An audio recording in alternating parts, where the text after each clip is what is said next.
58-year-old professor grabbed a 20-year-old girl's nameplate and flipped it face down in front of 2,500 people. He bet $150,000 she couldn't solve the problem. She didn't argue. She didn't cry. What she did next left that entire room speechless. If you want to see it, stick around and subscribe. There is a drawer in a small apartment on the east side of Atlanta that has never been fully closed. Not because it is broken, and not because it is too full. It stays cracked open because the girl who lives there cannot bring herself to push it shut all the way. Inside that drawer, beneath a broken pencil and 3 dried-out markers, is a single sheet of paper. White envelope, university letterhead, 2 short paragraphs. And at the bottom, a signature in blue ink. Professor Edmund Hargrove, Chair, Academic Review Board. The letter is a rejection. It was written 2 years ago, addressed to an 18-year-old who had applied to a summer research program she had no business applying to, from a community college no one had heard of, with no institutional backing and no academic sponsor. The response came back in 3 days. 3 days, which meant no one read it. Maya Carter has kept that letter in the drawer ever since, not because she is bitter. She keeps it because she needs to remember the feeling, the particular weight of being told, in careful professional language, that you are not enough. She opens the drawer on the nights when the work gets hard and the floor of her bedroom feels too cold. And the texts she borrowed from the library are due back in 2 days, and she has not slept in 30 hours. She opens it, looks at the signature, and then she closes it again and picks up her pencil. Maya Carter grew up in the east side of Atlanta in a 2-bedroom apartment where the heat worked 9 months out of 12. Her mother, Diana, left for work before Maya woke up and came home after Maya was already asleep, 5 nights out of 7. Diana was a custodial worker at a memory care facility 15 minutes away. She cleaned rooms, changed linens, mopped floors, and on the weekends, she sometimes sat with residents who had no family left to visit them. She was not a woman who talked about sacrifice. She was a woman who just did it, quietly, every single day, without asking anyone to notice. Maya's father left when she was 8. There was no dramatic scene, no final argument she remembered clearly. One morning he was there, and then he was not, and her mother's face on that day was the kind of face Maya never forgot and never talked about. She attended Frederick Douglass High School on the south side of Atlanta. The textbooks were 12 years old. Half the science equipment was decorative at that point. There was no gifted program, no math team, no AP calculus. Most of her teachers were doing the best they could with what they had, which was never enough, and everyone involved knew it. Maya sat in the back row of every class and finished every test in a fraction of the time allotted, and then flipped the paper over and filled the back with her own work. Work that had nothing to do with the curriculum. When she was 14, her mother had started bringing home books from the facility's recycling bin. Donated textbooks that families left behind when residents passed. College-level material. Real analysis. Abstract algebra. Partial differential equations.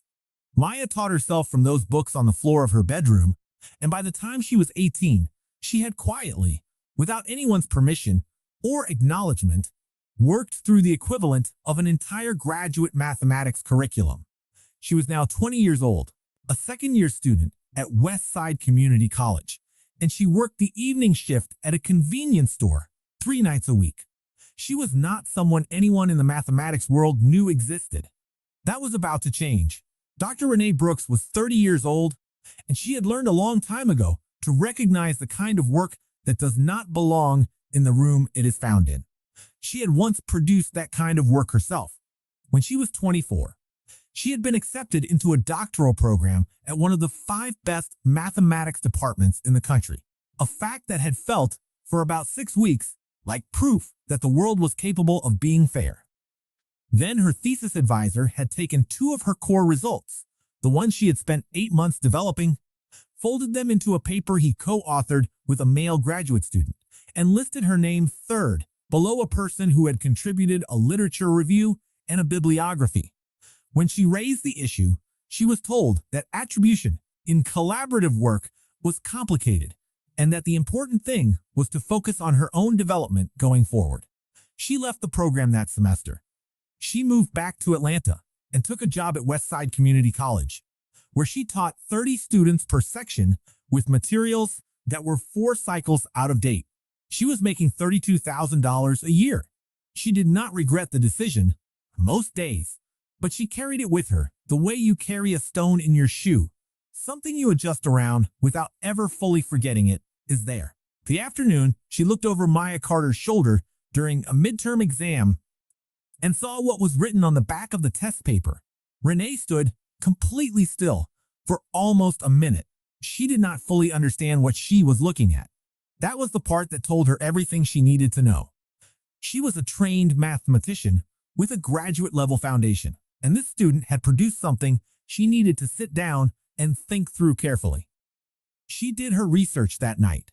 She found the National Open Applied Mathematics Championship, held annually in Washington, D.C. 30 years of history, never once entered by a student from a 2-year institution. Not because the rules forbade it, but because the application required a faculty sponsor with a published research record, a requirement that quietly ensured the applicant pool would never stray far from the established academic network. She registered Maya the next morning using her personal email and her own debit card for the application fee. The organizers confirmed the application without comment. There was no age restriction, no institutional requirement in the official rules, because in 30 years, no one had imagined they would need one. What Renee did not tell Maya until 2 weeks before the competition was that she had also written a 3-page letter to the organizing committee, single-spaced, detailing the mathematical content of 5 of Maya's informal proofs, arguing that the committee had an obligation to witness what she had witnessed. She paid for Maya's bus ticket with money she had set aside for a car repair she decided to delay. She booked a budget hotel 6 blocks from the Washington, D.C. Convention Center on her own credit card and told Maya the organization had arranged accommodations. Maya took a Greyhound bus from Atlanta to Washington, D.C. that ran 18 hours with 2 stops. She carried 1 backpack. Inside it, a grid notebook, 3 pens, a change of clothes, a phone charger, and a sandwich her mother had made at 5 in the morning before her shift. She sat by the window and watched Georgia become Virginia, and she did not sleep. She worked problems in the notebook the entire way. When she arrived and walked into the D.C. Convention Center to register, the woman at the check-in table looked at her, looked at the form she had submitted, and then said with a tone that was more puzzled than hostile, which somehow made it worse, "I'm sorry, I don't see your institution listed here. We've never had an applicant from a 2-year college before. Can I see your confirmation?" Maya handed her the confirmation email on her phone. The woman called a supervisor. The supervisor called someone else. Maya stood at the table with her backpack straps in both hands for 20 minutes while people registered around her without pause. Renee had to call from Atlanta to confirm the registration before anyone at the table would move. They gave Maya her badge without apology. It read, Westside Community College, Atlanta, Georgia. She put it on and walked into the hall. Professor Edmund Hargrove arrived at the convention center the way powerful men arrive at places that already belong to them. He walked through the main entrance with 5 doctoral students fanning out behind him at a natural half-step distance, the way people move around someone who has never had to open his own door. He was 58 years old, compact and well-dressed, with the particular posture of a man who had been the smartest person in most rooms for so long that he had stopped needing to demonstrate it. He had 80 published research papers, 3 national awards for mathematical education, and a consulting relationship with a NATO infrastructure modeling group. He had been on the judging panel of this competition for 11 of its 30 years. 3 years earlier, a doctoral candidate from a state university in Mississippi had reached the semifinal round and been disqualified on the morning of the match for what the paperwork listed as an incomplete institutional verification form, a form that other competitors had not been required to submit. The candidate had never competed again. Several people in the mathematics community remembered it. Nobody had pushed. He shook hands with sponsors in the lobby with the ease of someone for whom influence is a native language. And when he took the stage for the opening keynote, the room settled into a focused silence that was not merely polite. He was genuinely gifted. That was the thing about Edmund Hargrove that made him dangerous. The wrong kind of brilliant. The kind that had calcified over decades into something that looked like principle but was really just the protection of everything he had decided the world owed him. In his opening address, he spoke about mathematical culture, about the ecosystem of rigorous training that separates genuine discovery from what he called pattern matching in an intellectual vacuum. He spoke about the importance of institutional credibility, he said, without looking at anyone in particular, that some environments simply had not yet developed the cognitive infrastructure necessary to produce world-class mathematical thinking. He did not have to look at Maya. She was sitting in the back row, the only person in the room whose badge did not name a 4-year research institution, and she heard every word. What no one in that room knew was that Maya had spent hundreds of hours watching Edmund Hargrove's recorded lectures on YouTube in the years before she had access to anything else. She had written his name in the front cover of her first real analysis notebook when she was 15, not as a signature, not as decoration, but as a kind of compass heading. This is the level. Work toward this. She did not tell anyone that. She sat in the back row of the keynote and listened to the man she had once used as a North Star explain, in careful academic language, why people like her were not built for rooms like this. During the break, she was standing near a support column in the sponsor corridor when she heard his voice again, closer this time, unhurried, speaking to a man in a charcoal suit. Allowing independent applicants was a policy mistake, Hargrove said. We're sending the wrong signal about standards. Some communities haven't developed the intellectual infrastructure, and we're going to see that demonstrated in the first round. He did not look her way. She was 20 years old and wearing a thrift store blazer, and he had looked at her badge once and filed her away as irrelevant. She stood behind the column without moving. She heard everything. The part that hit hardest was not the words themselves. She had heard versions of those words her entire life in quieter registers, through closed doors and lowered voices. The part that hit hardest was that it was his voice. The voice she had listened to for years in her bedroom while her mother was at work. And the apartment was cold, and the book in her lap was something she had found in a trash bin. She had carried that voice with her as evidence that this world was real and reachable. She left the column and walked to a water fountain at the end of the hall. She stood there for a moment. Then she went back to her seat and opened her notebook. The bracket for the round of 64 went up on the main screen at 8:45 in the morning, and someone found Maya's name at the bottom before the display had been up for a full minute. Right next to it, Tyler Walsh, 28 years old, fifth-year doctoral candidate, Hargrove's top student, seated third in the entire competition. The pairing was not accidental. Unranked entries were matched against top seeds in the first round by design, and Maya was the only unranked entry in the field. Before the round began, Tyler walked over to her station with a cup of coffee and a genuinely warm smile, the kind that comes from a person who has not yet considered the possibility that you might not need his help. First time in the competition, he said. Listen, if you need anyone to walk you through the format, how the scoring works, I'm happy to. I'm fine, Maya said. She did not say it coldly. She just said it. The way you say it when you have been told all your life that you need someone to explain things to you. He nodded and went back to his station. He was not a bad person. He just could not see her. He looked at the badge and the backpack and the age, and he saw someone who needed help, and that was a blindness so complete it did not even register as anything. The problem appeared on the screen. A constrained optimization problem with nonlinear boundary conditions. 15 variables, multiple dependency layers, 15 minutes.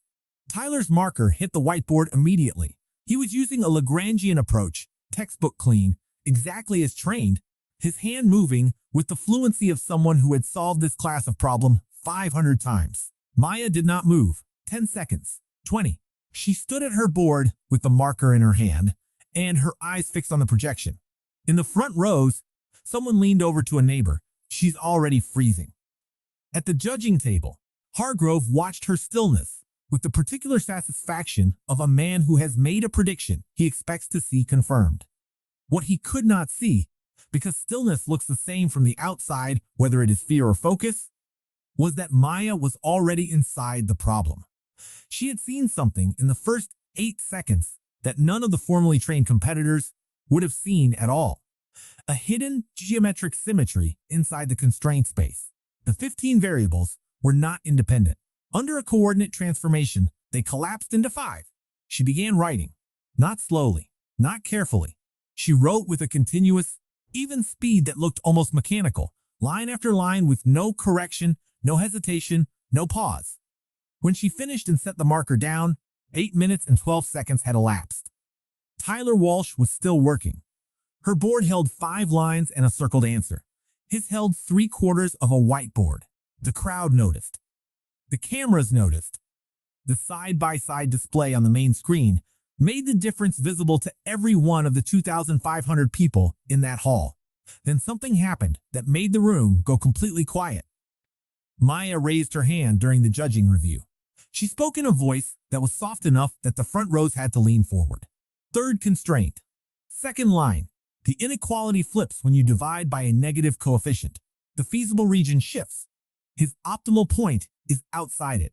3 seconds of silence. The lead judge looked at the board. She followed the algebra. She checked the sign. Maya was right. Tyler Walsh had divided both sides of an inequality by a negative number and forgotten to reverse the direction. A pre-calculus error buried inside a doctoral level solution, invisible to every judge on the panel, until a 20-year-old from a community college in Atlanta pointed to it from across the stage. The lead judge confirmed the result. The room shifted. 2,500 people recalibrating, all at once, what they were watching. At the judging table, Edmund Hargrove removed his glasses and cleaned them with his lapel cloth. A small gesture, the kind you make when you need a moment your face cannot give you. By the time the round of 16 was posted, the competitors who had been near Station 1 during the first match were already telling the story to people who had not been there, and those people were pulling out their phones and checking the live stream replay. And outside the building, on mathematics forums and academic Twitter, a professor at the University of Chicago had posted a clip of Maya's 5-line solution with a single question. Where did she come from? That post was shared 12,000 times in 2 hours. One of Hargrove's doctoral students found it and quietly handed him a phone during the break between rounds. Hargrove looked at the screen. He did not hand the phone back immediately. Inside the hall, Maya was at her station preparing for the round of 16. Her opponent was a 23-year-old from a top 10 university who had placed in this competition 2 consecutive years. The problem was a stochastic network failure model. Her opponent began setting up the framework with the methodical precision of someone who had practiced this exact problem class for months. Maya finished in 7 minutes and 4 seconds. Her opponent had not yet completed the opening definitions. The dangerous kind of quiet settled over the 2,500 people in that hall. Not the murmuring quiet of surprise, the still quiet of recognition. This was not luck. This was not a first-round anomaly. This girl sees something other people cannot see. In the corridor between rounds, Hargrove found Maya alone near the water fountain. He was warm in a way that took her a half-second to calibrate. He stood close but not crowding, his voice low and collegial, performing the particular intimacy of a powerful man choosing to see you. You have real talent, he said. I mean that. But winning this event without an institutional network behind you is frankly a dead end. Nobody follows up on an independent winner. There's no pipeline. He paused. Withdraw gracefully today, and I'll personally guarantee you a spot in our summer research cohort. Full stipend. My name attached. He held out his card. Maya looked at it. She looked at his name on the card. She thought of the letter in the drawer at home. She thought of his signature at the bottom of 2 short paragraphs that had come back in 3 days, which meant no one had read her application, which meant she had been rejected before she had been seen. She picked up the card. She looked at him. You signed the rejection letter, she said. 2 years ago. I applied to your summer program. His expression did not change, but something behind it did. I don't recall that. I know, she said.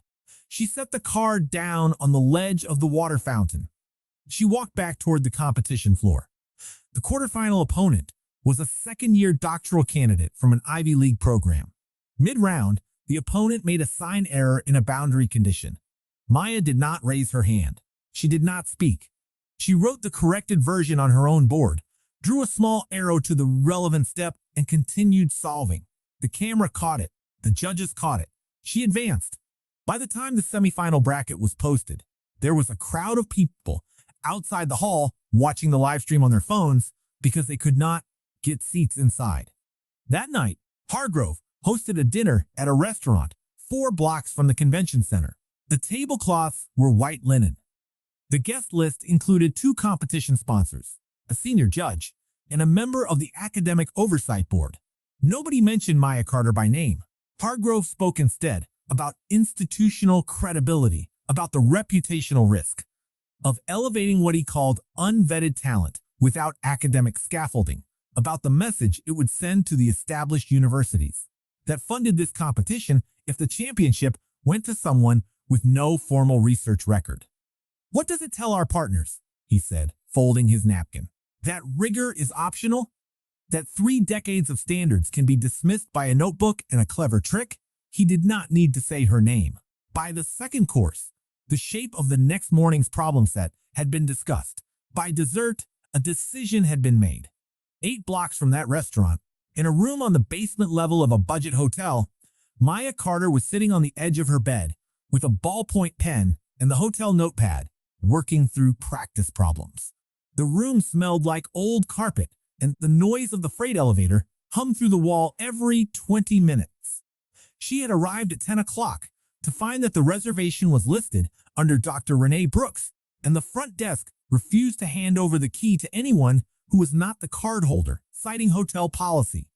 She had stood in the lobby for 90 minutes, showing her confirmation email to 3 different staff members, while Renee called from the road.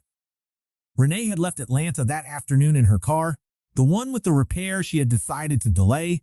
She had waited until her last class of the day was done before she got on the road, and she was somewhere in Virginia when she got the call about the hotel. She escalated through every level of hotel management she could reach from the driver's seat with her phone on speaker. They had given her this room eventually. No apology. She had come in, set her backpack on the chair, and opened the notepad. There are things you cannot let stop you. You learn that or you don't, and Maya had learned it early. At 11:45, her phone lit up with a text from a number she did not recognize. She almost ignored it. The message read, "They changed the final problem set tonight. Look for the contradiction in the constraints. They want you to fail." She read it twice. She put the phone face down on the bed. She picked it up again and read it a third time.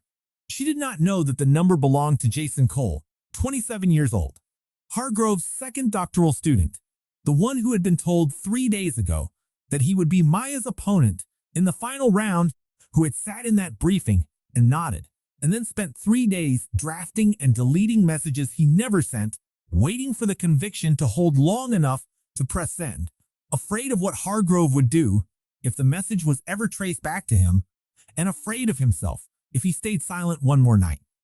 She knew only what the text said, and she sat with it for a long time in the thin light of the hotel room while the freight elevator hummed through the wall.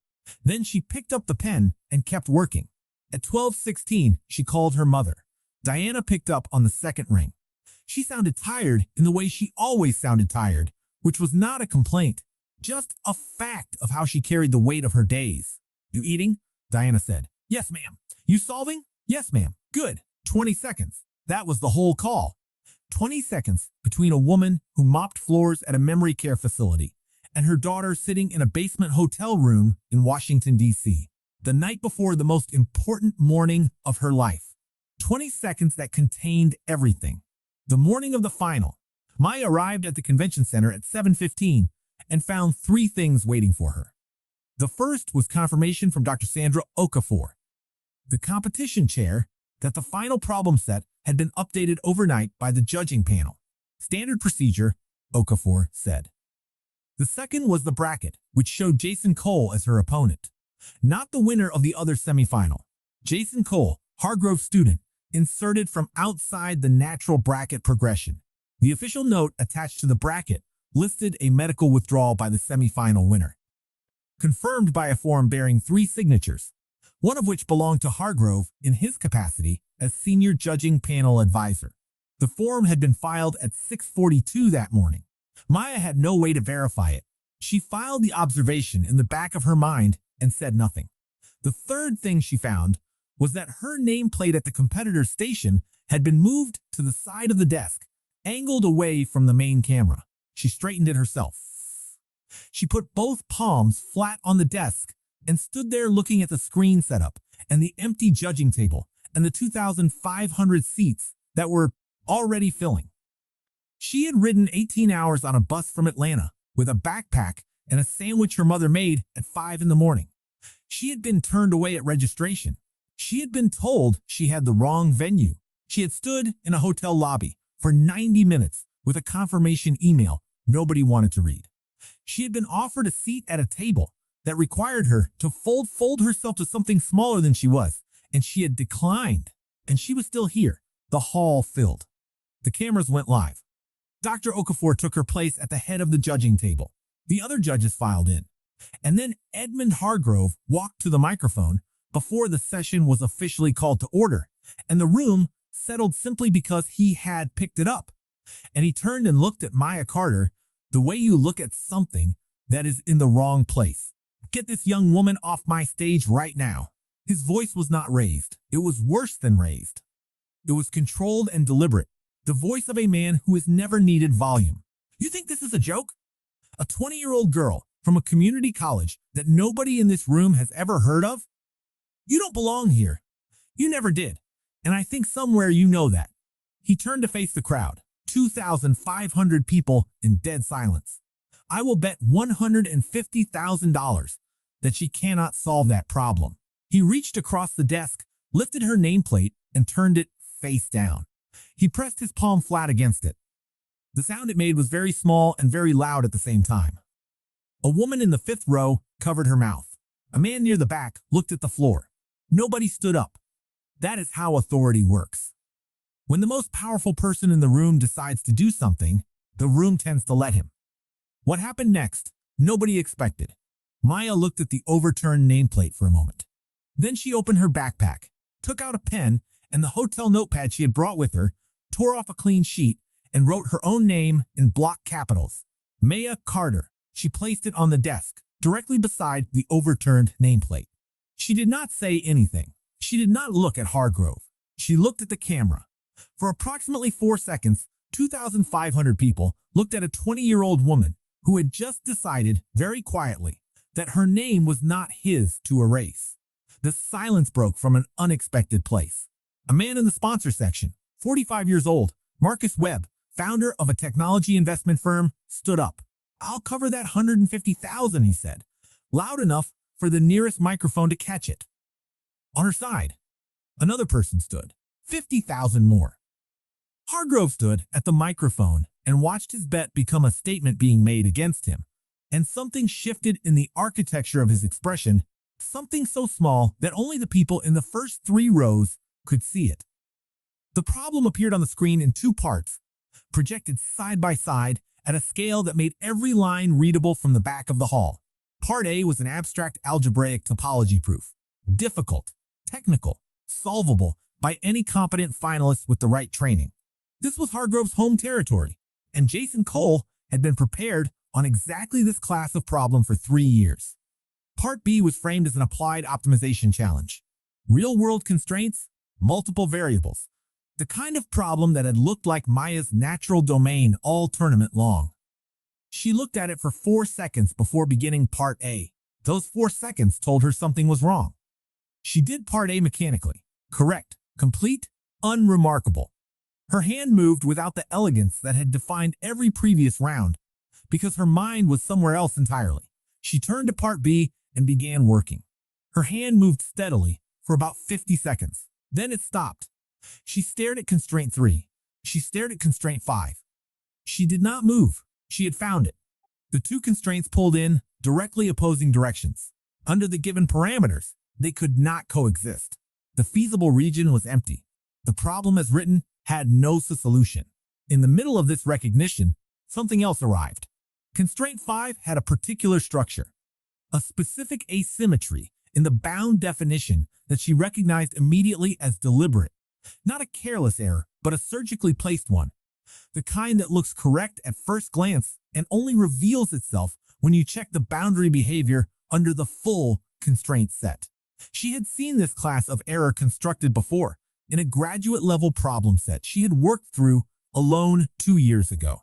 She had documented it in the margin of her notebook, the way a bound definition could be written to appear valid while silently collapsing the feasible region. Whoever had written this constraint knew exactly what they were doing. The hall had been murmuring, but now it went quiet in the way it goes quiet when 2,500 people realize they are watching someone standing at a cliff edge. Jason Cole was nearly finished with Part A. The timer showed 5 minutes and 40 seconds remaining. Maya's Part B board had 2 lines of work and a long blank space below them. From the judging table, not through the microphone, just loud enough for the front rows and the nearest camera to carry, it appears we've reached the limit. Hargrove's voice, flat, satisfied, the tone of a man watching a clock run down. Maya heard it. Her shoulders dropped just slightly, just for a moment, the smallest visible acknowledgement that she was 20 years old and alone on a stage with a man 3 times her age and 40 years of institutional power, and nobody was coming. Then from the 6th row, Dr. Renee Brooks, 30 years old, making $32,000 a year, who had written 3 pages on a student's behalf and paid for a hotel room with money she did not have and driven a car with the repair she had. Delayed spoke 5 words in a voice that was not loud but was absolutely precise. Solve the real problem. Not believe in yourself. Not you can do it. Solve the real problem. Because she knew Maya had already seen it. She was the one person in that building who knew exactly what Maya was capable of. Because she had been the first person to look. What 2,500 people watched happen in the next 2 minutes has been described in many ways since that morning. But the people who were actually in the hall tend to go quiet when they try to explain it.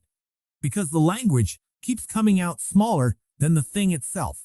Maya picked up the red marker. She wrote the full constraint matrix on the board. Every condition, every boundary, every defined parameter. She circled constraint 3. She circled constraint 5. She drew a single line connecting them. Then she wrote 3 lines beneath the circles. 3 clean, tight, formal lines. A proof of infeasibility. 3 lines that any mathematician in that room could verify on sight. She drew a single horizontal line through constraint 5 and crossed it out, directly beside it. She wrote a corrected version, a reformulated boundary condition that preserved the real-world meaning of the problem while eliminating the contradiction. She noted, in precise mathematical notation, the exact nature of the error in constraint 5. A boundary condition defined over an open interval treated as closed, producing a feasible region that appears non-empty under standard inspection, but collapses to the empty set under the full constraint interaction. She labeled the correction clearly. She did not explain it further. Then she solved the corrected problem. Using the coordinate transformation technique she had used in every previous round, she reduced the variables, mapped the solution space, identified the optimal point, calculated the values. Her marker did not stop once in 45 seconds. Every line followed the last with a continuity that looked less like effort and more like recollection. Like she was writing down something she had already seen. She set the marker down. She stepped back. The room was completely still. Maya turned to face the judging panel. Her voice was soft, and the room was quiet enough that every word carried. Part B contains a contradiction between constraints 3 and 5. No feasible solution exists under the stated conditions. I have provided a formal proof of infeasibility, a corrected constraint formulation, and the resulting optimal solution. She paused. She looked at Hargrove, not with anger, with something more composed and more devastating than anger. I assume the error was intentional, as a test of whether competitors could identify it, which meant that Hargrove could not argue against it without admitting that the contradiction was not a test at all. Dr. Sandra Okafor stood and examined the work on the main screen for a long time.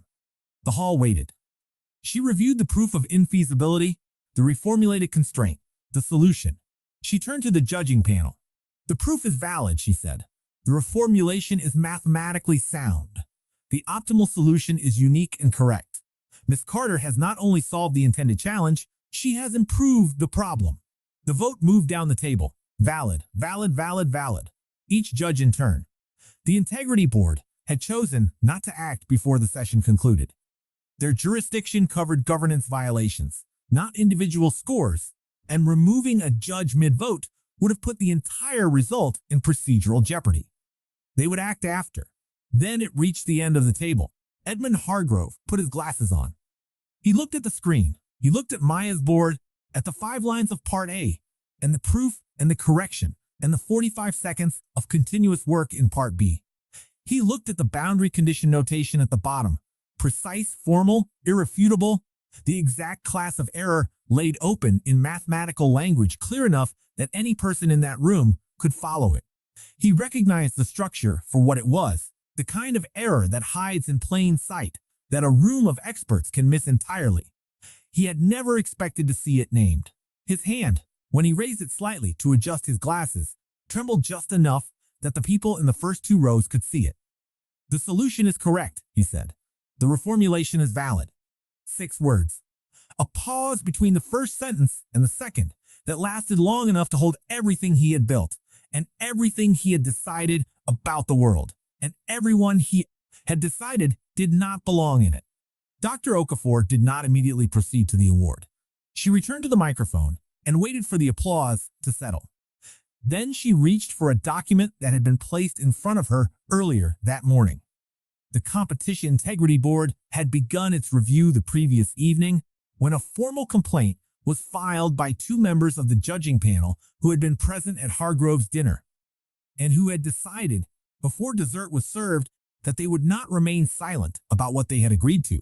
The Competition Integrity Board has completed its review. Professor Hargrove's request to modify the final problem set was filed without full panel consensus, in violation of governance protocols. The insertion of contradictory constraints into Part B was a targeted modification, not a standard update. Professor Hargrove has been formally censured and is recommended for removal from all future judging panels, she continued. Additionally, the board has reviewed records from the 2023 competition in which a semifinalist was eliminated through an administrative procedure that has since been determined to constitute deliberate interference. Professor Hargrove's signature appears on that paperwork. The hall rippled, gasps, then the particular silence that follows a revelation that makes everything before it look different in retrospect. Okafor continued. Ms. Carter's solution to Part B has been independently assessed by 3 external reviewers. Their conclusion is that the reformulation technique demonstrated today has potential applications in logistics, infrastructure modeling, and network optimization. She has been extended a direct invitation to present her work at the National Research Symposium in the spring. Maya received the championship certificate and the $300,000 research grant.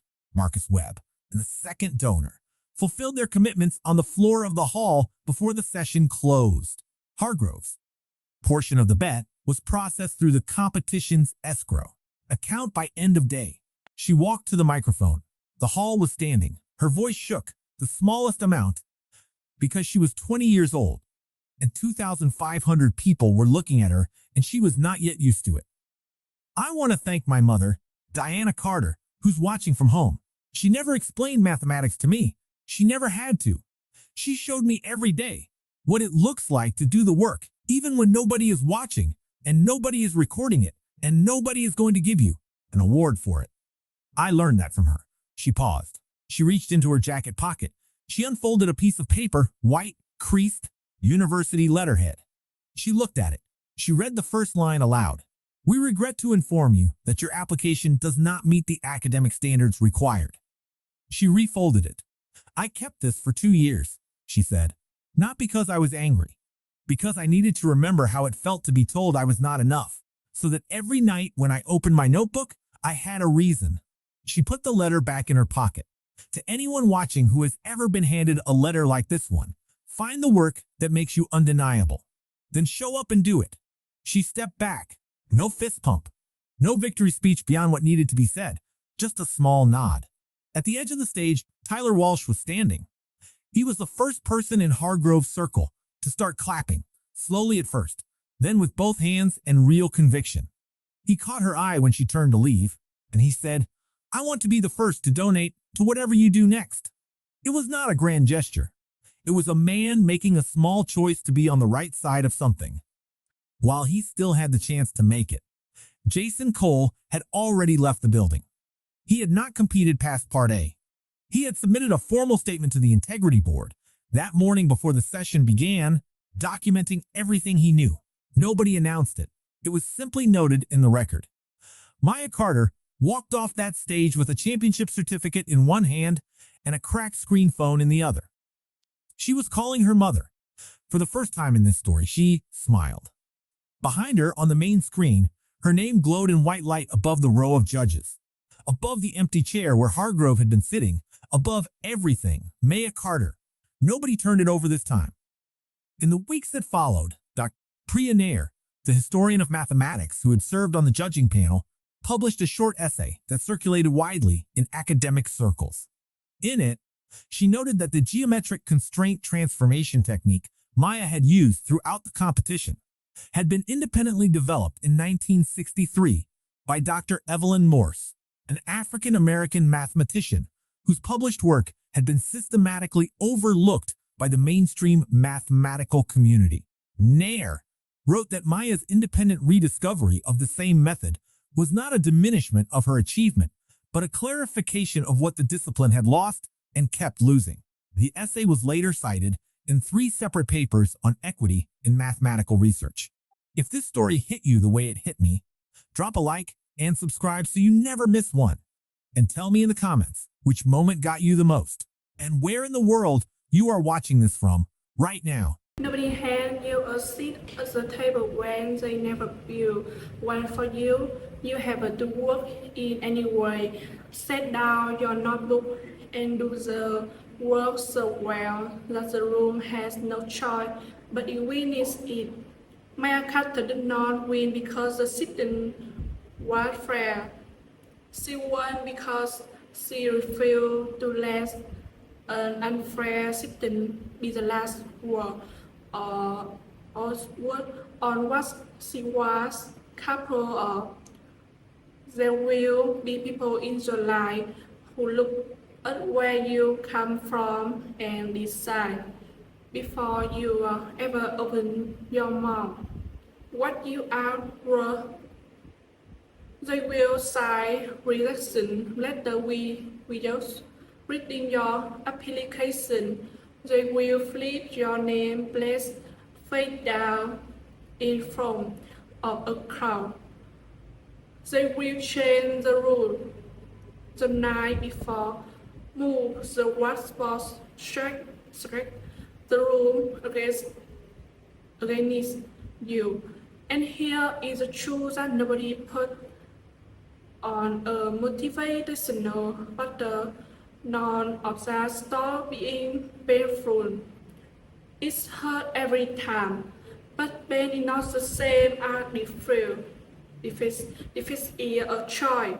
Every single night that Maya opened her notebook in that cold apartment, she was making a different choice. She was choosing to become unable.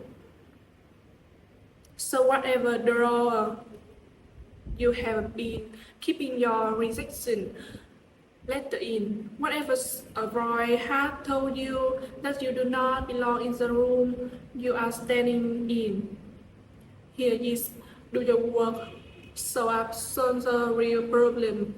The truth does not scare you, double you. It just asks whether you did your work, and if you did, it will show up for you every time.